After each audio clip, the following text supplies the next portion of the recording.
Le baiting, c'est une technique qu'on pourrait traduire par hameçonnage ou appâtage, traduction qui devrait vous permettre de visualiser instantanément 1. En quoi ça consiste, et 2. Pourquoi je l'ai pas traduit. Parce que c'est juste moche. Au bout d'un moment, désolé, mais voilà quoi.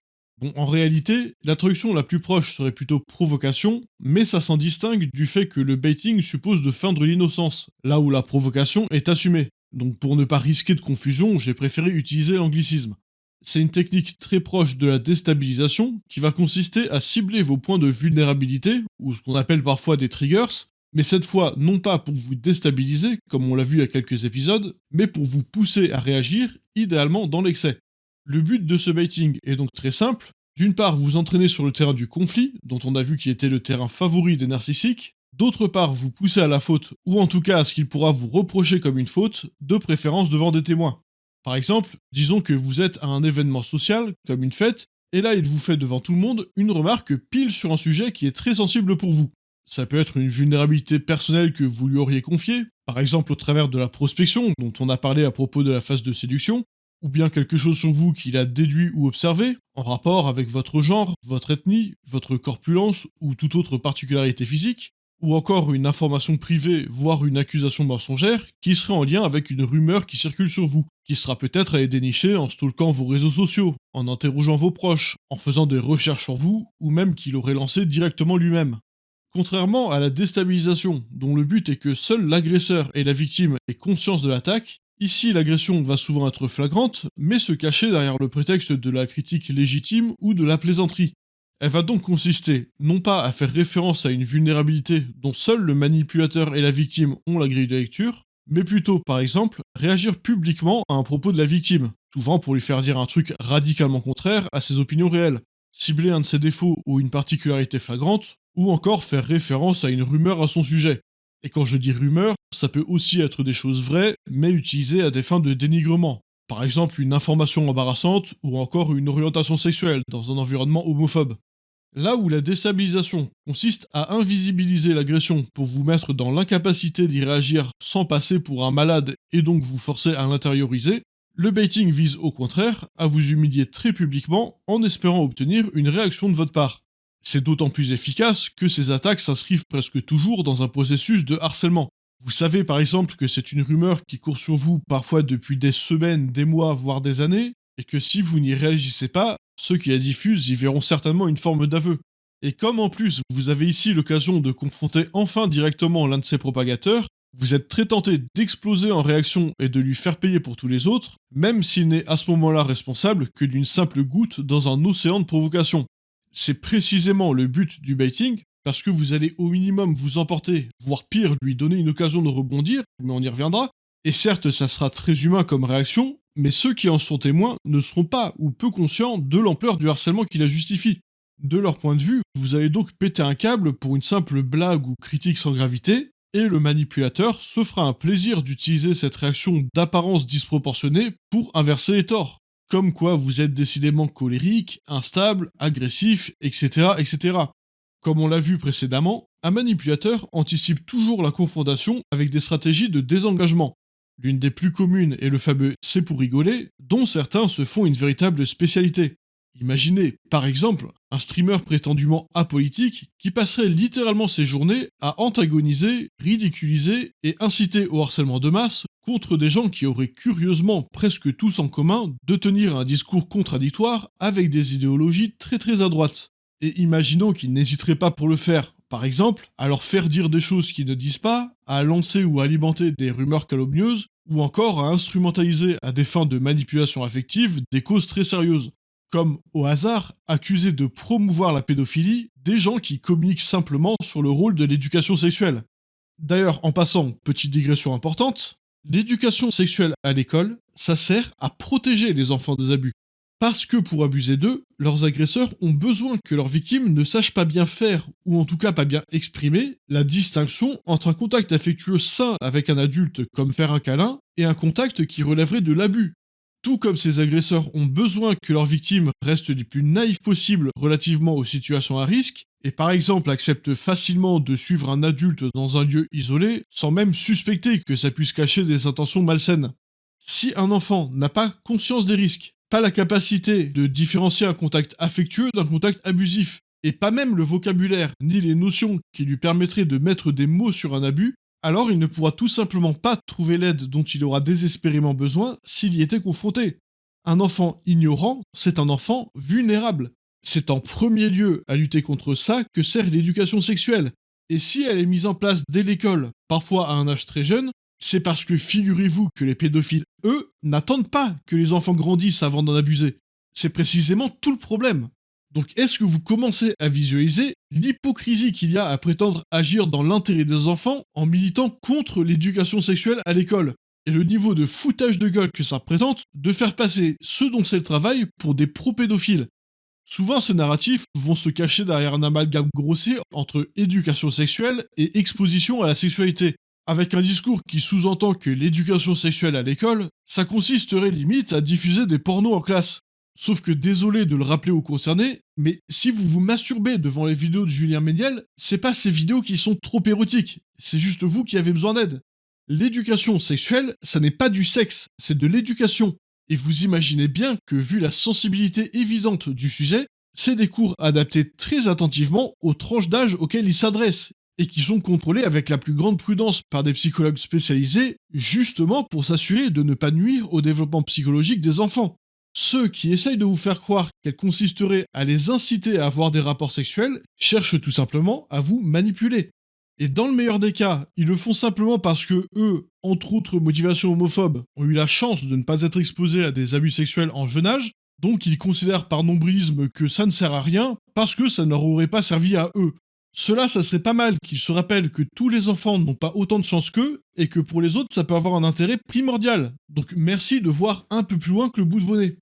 Mais dans le pire des cas, ceux qui promeuvent cet amalgame le font justement parce qu'ils voient un intérêt à généraliser autant que possible la vulnérabilité des enfants en les maintenant dans l'ignorance. Et cela, je pense que j'ai pas besoin de vous faire un dessin sur leur motivation probable. Fin de digression, on reprend l'épisode. Et donc j'en reviens à mon exemple de streamer qui ferait passer des éducateurs pour des pédophiles en utilisant cet amalgame. Comme c'est une accusation grave, elle s'accompagne inévitablement du risque, non seulement juridique, mais surtout publicitaire. Parce que c'est avant tout à ça que va être attentif un narcissique, préserver son image. Le risque, à ses yeux, ça serait que la manœuvre se retourne contre lui et qu'au lieu de lui attirer le soutien attendu pour la protection de l'enfance qu'il instrumentalise, une partie notable de son public verrait clair dans sa manipulation et lui demanderait des comptes. Pour l'éviter, ou en tout cas en modérer le risque, il va donc prévoir des stratégies de désengagement, c'est-à-dire des moyens de dédramatiser, atténuer, excuser ou encore minimiser la gravité de la manœuvre aussitôt qu'il sentira qu'elle lui deviendrait plus coûteuse que profitable. Ces stratégies peuvent varier selon le style du manipulateur avec lequel elles doivent rester compatibles pour avoir l'air naturel.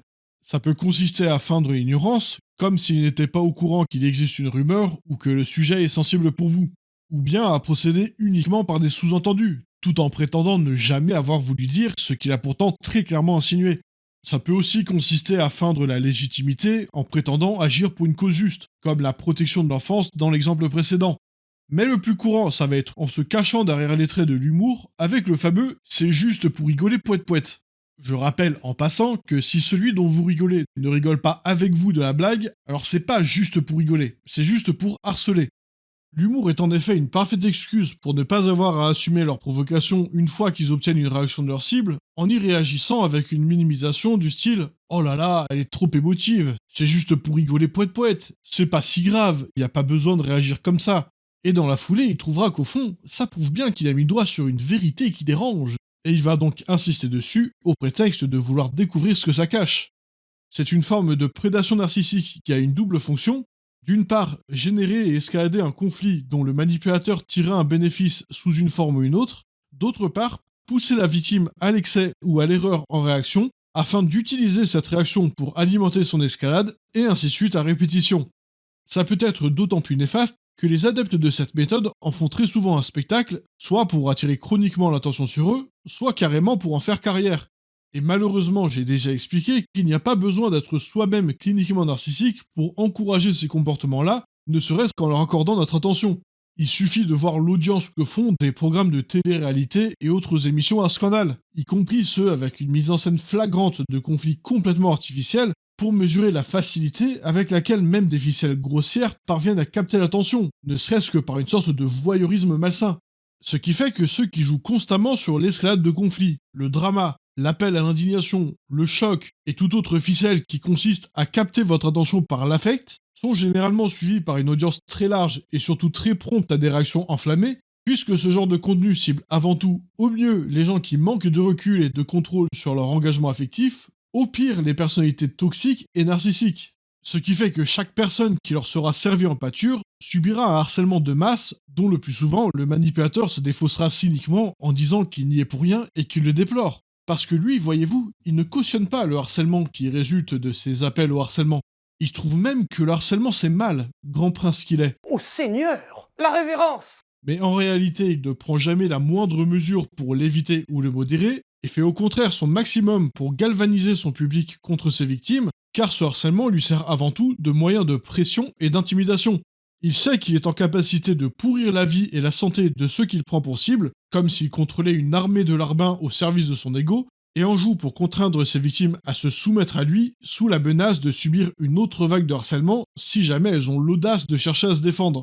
Ce qui est d'autant plus lâche quand le manipulateur ne se risque même pas à argumenter quoi que ce soit et ne procède que par appel au ridicule ou à l'indignation.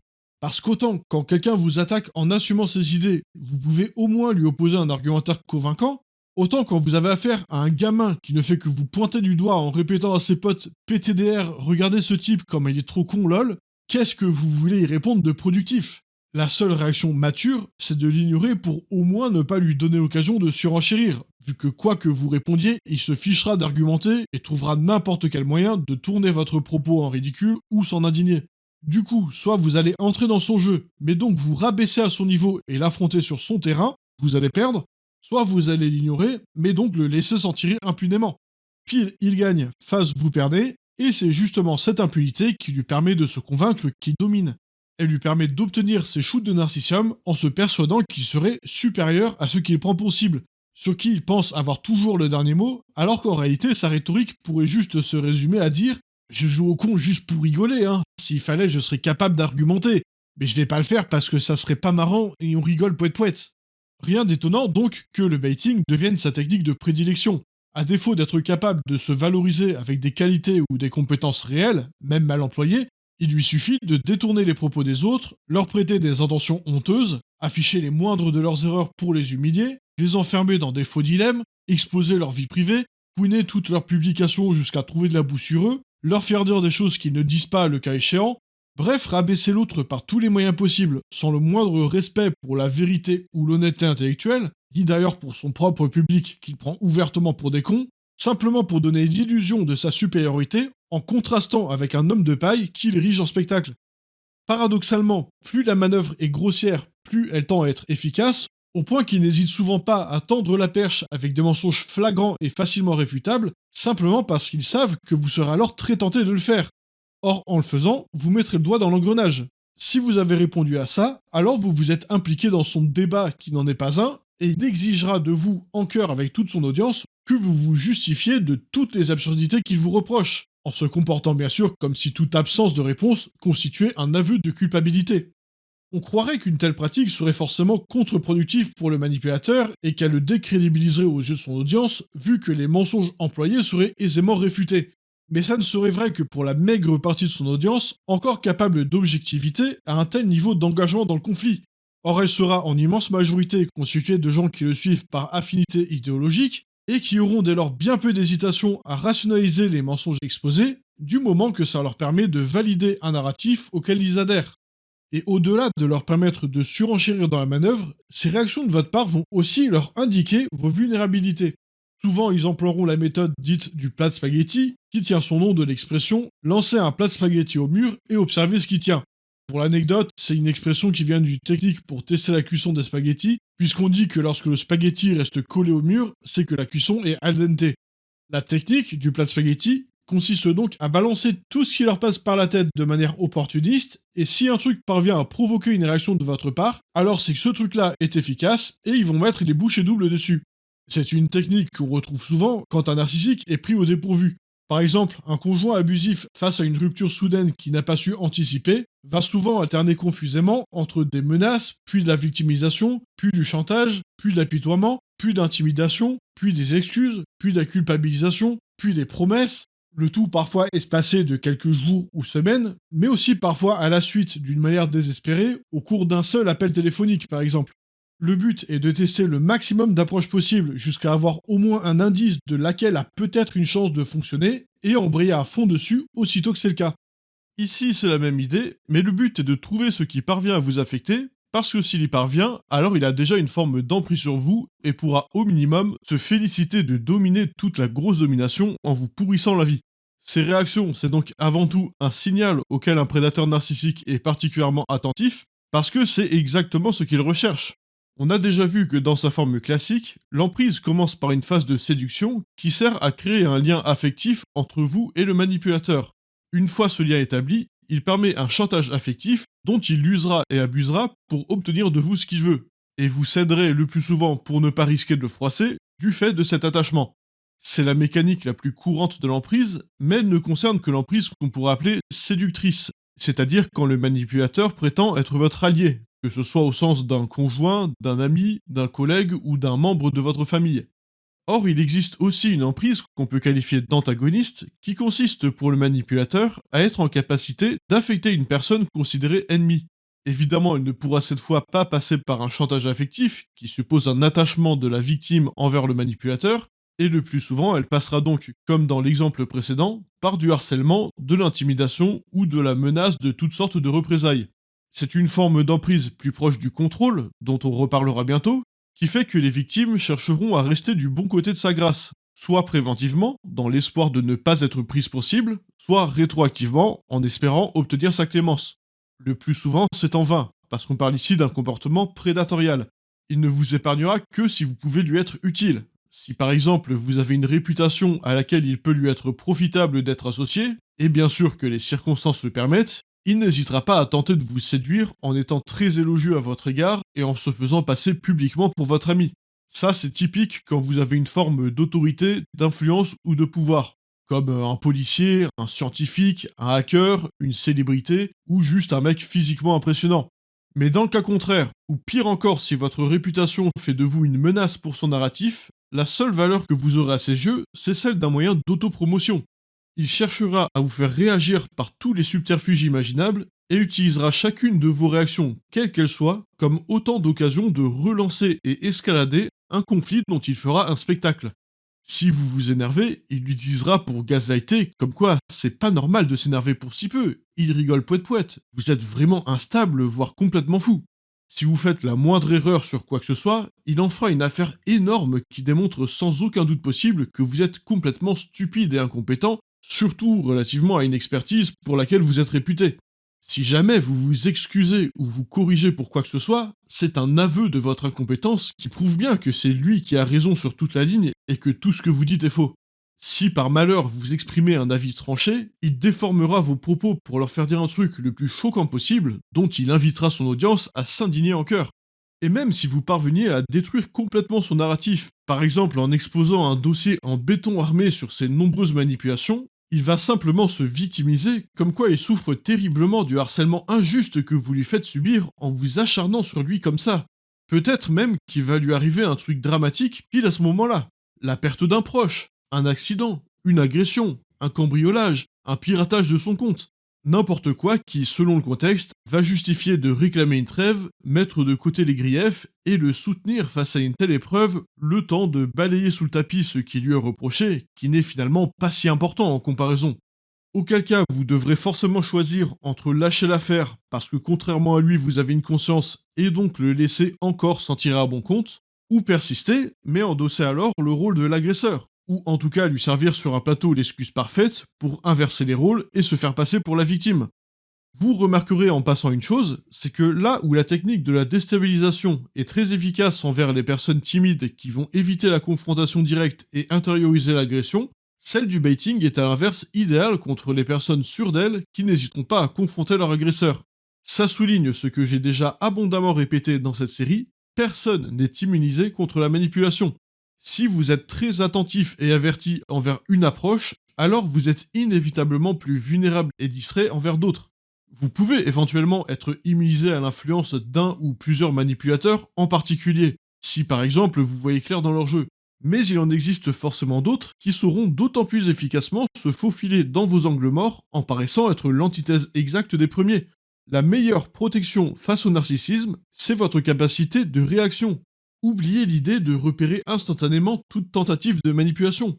Non seulement c'est un fantasme irréaliste, mais on verra que ça vous conduirait inévitablement à la paranoïa et la réclusion.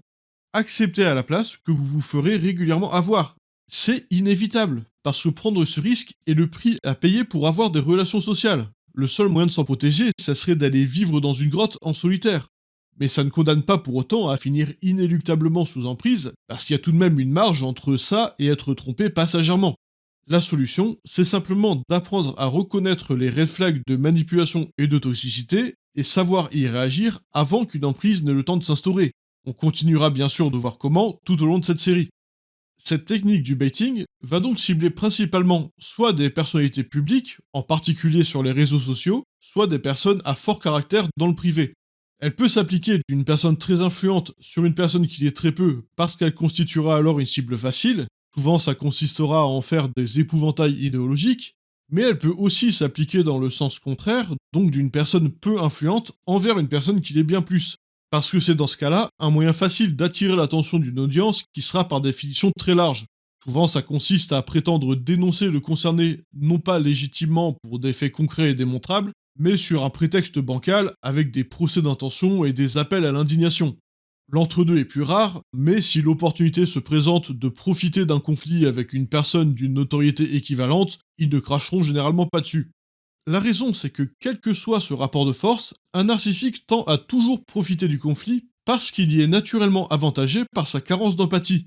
Sauf à ce qu'on parle d'un conflit entre deux narcissiques, il y aura toujours d'un côté un type qui cherchera à dissiper ce qu'il pense être un simple malentendu, quitte à faire quelques concessions de bonne foi, et de l'autre un type pour qui ce conflit sera une fin en soi.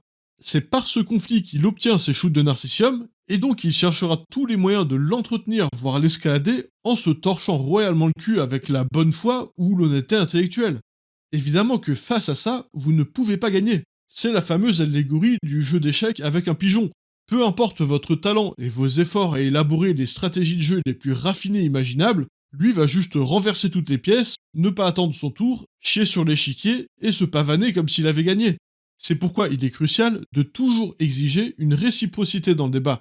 C'est normal d'avoir des désaccords, et en débattre est sain dans la mesure où ce débat est réciproquement honnête, c'est-à-dire que les deux parties aspirent à trouver un terrain d'entente. Aussitôt que vous constatez que votre interlocuteur n'a pas cet objectif-là, mais cherche à la place à vous piéger avec des sophismes, vous met des propos dans la bouche, appelle à l'indignation contre vous, formule toutes ces critiques comme des attaques personnelles, ignore vos réponses pour réitérer en boucle les mêmes reproches, lance des accusations infondées et diffamatoires, vous fait des procès d'intention, etc., etc., alors ça n'est pas un débat, mais simplement une agression. Votre interlocuteur ne cherche pas à comprendre votre point de vue et vous convaincre du sien, il cherche à vous antagoniser pour s'auto-promouvoir. Et le piège, si vous continuez malgré ça de croire qu'il s'agit d'un simple malentendu et persistez à espérer le convaincre de réviser son opinion de vous, c'est que vous allez vous retrouver en position d'être demandeur d'une validation de sa part, et à partir de là, vous serez déjà sous son emprise. Il lui suffira de continuellement vous faire croire que cette validation serait accessible sans jamais vous l'accorder, et il pourra vous faire danser comme un pantin ad nauseam en se félicitant tout le long de sa grosse domination. C'est un risque auquel les personnes qui souffrent de troubles d'attachement sont particulièrement vulnérables, et il n'y a pas besoin que ce soit un degré de sévérité clinique. Il suffit pour ça d'avoir un côté people pleaser qui fait qu'on cherche un peu trop à être apprécié des autres. Accepter que tout le monde ne soit pas sincère ou bien intentionné et qu'il y ait des gens qui ne nous apprécieront pas quoi qu'on fasse, ça peut être difficile pour ceux qui ont souffert de négligence affective et qui recherchent depuis de la validation externe pour se rassurer. C'est une tendance qu'on retrouve fréquemment chez les victimes de violences psychologiques par exemple, et elles sont nombreuses. Si c'est un truc avec lequel vous galérez, n'hésitez vraiment pas à en parler à un psy. C'est généralement un point sur lequel les progrès sont assez rapides, au moins pour le plus fondamental, et ça peut potentiellement vous protéger de formes d'emprise vicieuses comme celle-là. D'autant que certains manipulateurs n'ignorent pas que c'est un moyen efficace d'obtenir leur shoot de validation, et n'hésitent pas à carrément faire carrière dans l'usurpation de valeurs ou l'instrumentalisation de causes nobles, spécifiquement parce qu'ils savent qu'on y trouve bien plus de personnes soucieuses de satisfaire les intérêts des autres, donc vulnérables à cette forme d'emprise. Un exemple concret, ça serait les mecs qui se déclarent hommes déconstruits pour pouvoir approcher des femmes vulnérables en s'intégrant à des sphères féministes. Si vous êtes une femme qui a été victime d'abus par le passé, c'est très rassurant, parce que ça ressemble fort à une promesse de ne pas retrouver chez ces hommes-là les patterns misogynes dont vous avez été victime avec un ou plusieurs ex. Mais si vous prenez un peu de temps pour y réfléchir, vous réalisez vite que ça ne tient pas la route. Alors, bien sûr, tous les hommes qui se déclarent déconstruits ne sont pas forcément des manipulateurs. Il y en a qui sont juste égarés philosophiquement, on va dire. Mais le concept de déconstruction sociale, il consiste, en très résumé, à rappeler que notre identité sociale ne se construit pas dans le vide. On est tous éduqués au sein d'une culture qui nous préexiste, qui va nous enseigner très tôt toutes sortes de certitudes relatives à notre place dans la société. Cette transmission ne se limite pas à des affirmations directes et assumées telles que dire «Mon fils, sache que tu es supérieur aux gonzesses». Elle passe aussi et surtout par une infinité de prédicats discrets qui sont souvent tellement banalisés qu'on n'en a même pas conscience, et même on se défendrait d'y adhérer. Par exemple, à propos d'un sujet complexe, avoir intuitivement moins confiance en l'expertise d'une femme qu'en celle d'un homme, sans même réaliser que c'est le cas, ni seulement se poser la question. Et l'idée derrière cette notion de déconstruction sociale, c'est justement de se poser la question. S'efforcer de prendre conscience de ces influences sociologiques et lutter contre pour contribuer à rendre la société un peu moins injuste. C'est un objectif abstrait, pas une finalité concrète. C'est comme la notion de justice. C'est un horizon abstrait vers lequel on cherche à tendre le plus possible, tout en sachant très bien qu'on ne l'atteindra jamais comme un point d'arrivée. Donc on peut éventuellement se présenter comme un homme en déconstruction si on est dans cette démarche, mais pas prétendre être déconstruit comme si on avait validé une formation. Déclarer être un homme déconstruit, c'est en fait exactement aussi prétentieux que lorsqu'un gourou affirme avoir transcendé son ego. Ça fait très classe sur le papier, mais si vous analysez un peu ce que ça signifie, vous réalisez vite que quelqu'un qui aurait vraiment transcendé son ego ne devrait en fait même pas ressentir le besoin de s'en vanter comme ça. Pas mal de narcissiques n'hésitent pas à instrumentaliser des causes louables pour non seulement s'autopromouvoir, mais aussi s'intégrer à des sphères constituées de personnes tendanciellement plus vulnérables, car plus socialement optimistes, voire un peu naïves si on parle de personnes très jeunes ou souffrant de troubles de l'attachement. Ceux-là sont souvent des militants très vocaux des causes dans lesquelles ils cherchent à se faire une réputation et recourent généreusement au signalement de vertu pour afficher très publiquement leur engagement dans sa lutte. Conséquemment, ils sont aussi les plus radicaux, voire extrémistes, et ont un penchant très prononcé pour la pureté militante. L'essentiel de leur contribution à la cause consiste généralement à chasser la petite bête dans le militantisme des autres, ainsi qu'à donner des leçons de militantisme à tour de bras, même et surtout à leurs camarades de lutte les plus renommés. Ou plutôt à leurs concurrents les plus renommés, puisqu'ils tiennent avant tout à prouver à tout le monde qu'ils sont de meilleurs militants qu'eux, donc mériteraient plus d'attention qu'eux. En revanche, pour ce qui est d'agir de manière concrète, faire un travail de fond pénible et ingrat, prendre des risques ou encore simplement donner l'exemple plutôt que des leçons, là on entend beaucoup moins parler d'eux. Pour les mêmes raisons que précédemment expliquées, ceux-là vont souvent parvenir à se construire une audience parfois très large et prioritairement constituée des militants les plus vindicatifs de leur cause. Et si, en comparaison avec les idéologies toxiques comme à l'extrême droite, la proportion de narcissiques sera nettement moindre parmi ces militants de cause juste, ils en trouveront tout de même bien assez pour parvenir à pourrir la vie de leurs victimes. D'autant que cette stratégie les placera dans une position prédatorialement très avantageuse, puisqu'elle leur permettra de prendre pour cible des gens avant tout soucieux de résoudre les conflits avec leurs camarades de lutte, donc prompts à internaliser les attaques, de les marginaliser facilement de leur sphère sociale en les accusant d'être secrètement des ennemis de la cause, puis instrumentaliser toute réaction de leur part pour escalader le conflit, en sachant pertinemment que tant que leur victime continuera d'espérer les convaincre de réviser l'opinion qu'ils se font d'elle, ils auront sur elle une emprise dont ils se feront un plaisir d'abuser jusqu'à l'overdose de narcissium. Plus la victime cherchera à se justifier et à convaincre qu'elle est sincère dans ses convictions, plus ils tordront ses propos avec des interprétations paranoïdes en prétendant démasquer une sorte d'agent ennemi infiltré, et ils donneront ainsi l'illusion de leur pureté supérieure en contrastant avec l'homme de paille qu'ils prétendent dénoncer. Gardez toujours à l'esprit un principe primordial aux interactions saines: si quelqu'un de sincère, qui se réclame des mêmes convictions que vous, a une critique à formuler à votre sujet, alors il cherchera spontanément à la formuler d'une manière qui vous sera audible. Pas forcément complaisante, mais au moins respectueuse.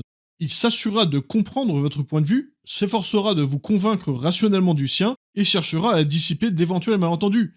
Si à la place il vous accuse, vous antagonise, appelle à s'indigner en meute contre vous, déforme vos propos, vous prête des intentions cachées, vous colle des étiquettes ou encore cherche à vous humilier au moindre prétexte, c'est déjà bien assez de raisons de présumer qu'il n'agit pas de bonne foi et refuser de poursuivre avec lui un dialogue de sourds, même s'il brandit le principe de démocratie ou vous traite de lâche pour exiger un débat qu'il considère lui être dû. Quelqu'un qui se comporte comme ça n'est pas un allié, c'est un bully. Ne tombez pas dans le piège de présumer que juste parce que quelqu'un se réclame des mêmes convictions que vous, il a forcément les mêmes intentions que vous, et exigez toujours un minimum de réciprocité dans un débat. Autrement, dans le meilleur des cas, vous allez juste perdre votre temps avec quelqu'un qui ne mérite pas, et dans le pire, vous allez tomber sous l'emprise d'un manipulateur narcissique. Méfiez-vous également des gros prouveurs qui déploient des efforts démesurés pour persuader les autres de leur grosse vertu ou de leur supériorité morale, surtout relativement à des causes auxquelles vous êtes sensible. On a tendance à trop facilement baisser notre garde quand un signalement de vertu valide nos convictions, ne serait-ce que parce que c'est plaisant de croire qu'on vit dans un monde où les gens sont à ce point passionnés par les mêmes causes que nous. Si par exemple quelqu'un nous affirme avec autorité qu'il est vraiment super fort au tennis, qu'il a jamais perdu, que même les meilleurs joueurs du monde ne l'impressionnent pas, et que s'il voulait, il pourrait sûrement devenir champion du monde. Spontanément, on aurait tous envie de lui répondre Ok Federer, mais qu'est-ce que tu fous dans cette cuisine de McDo avec moi au lieu d'être à Roland-Garros? Mais si à la place quelqu'un vous affirme avec conviction être révolté par la misère, trouve scandaleux qu'on n'agisse pas plus contre ça, et affirme être allé plusieurs fois lui-même dans des pays pauvres pour sauver des enfants de la famine, a priori, vous seriez bien moins enclin à douter de sa sincérité et serez plus probablement admiratif de sa dévotion.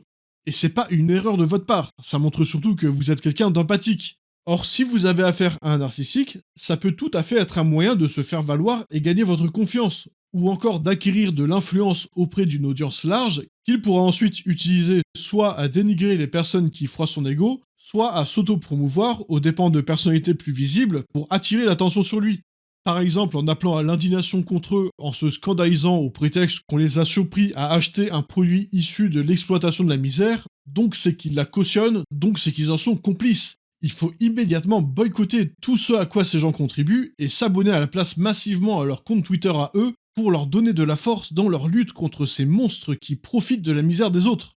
Je ne prends pas trop de risques en présumant que vous avez sans doute déjà été témoin de ce genre de narratif, et ce à propos de toutes sortes de causes sociales, morales ou politiques. D'ailleurs tiens, abonnez-vous massivement à ma chaîne pour me donner de la force dans ma lutte contre ces gens-là. Je tente, aussi bien ça marche pour moi aussi.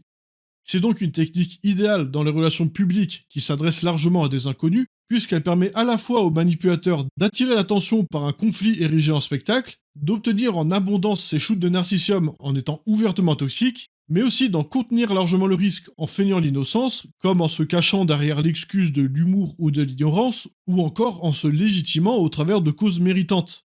C'est une technique redoutablement efficace dans sa forme débridée, mais qui sera limitée dans ce cas-là à un usage antagoniste ou antagonisant. C'est-à-dire qu'elle ne peut s'appliquer à pleine puissance qu'envers soit quelqu'un que le manipulateur considère déjà comme un ennemi, soit quelqu'un de sa propre sphère sociale, mais qui cherche justement à antagoniser. Dans les deux cas, il sera question de convaincre son audience que la personne qui dénonce est aussi leur ennemi. Elle peut cependant se retrouver dans des relations plus proches, comme le couple, où elle servira souvent à pousser la victime à réagir le plus fermement possible à une provocation la plus discrète possible. Là, c'est une forme de gaslighting qui vise à faire croire que la victime serait à l'origine de tous les conflits de la relation.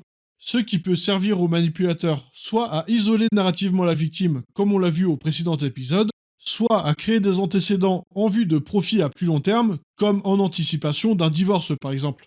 Mais dans ces cas de figure-là, elle sera utilisée de manière nettement plus dosée et prudente, pour une raison évidente, c'est une technique qui a un coût énorme en termes de dégradation de la relation. L'utiliser de manière trop franche revient concrètement à entrer en guerre avec la victime. Or, on a vu que l'objectif premier du narcissique dans cette phase de la relation, c'est de la dégrader tout en évitant la rupture. Ou plus exactement, de la dégrader uniquement pour la victime, puisqu'il s'agira pour lui d'en tirer toujours plus de profit. Et si le baiting peut lui être très utile à cette fin, parce qu'il lui permet de faire porter la responsabilité de tous les conflits à la victime, il lui faut aussi impérativement un moyen de compenser en parallèle le risque de rupture qui va inévitablement l'accompagner, et ça nous emmène donc à la technique suivante, le chantage.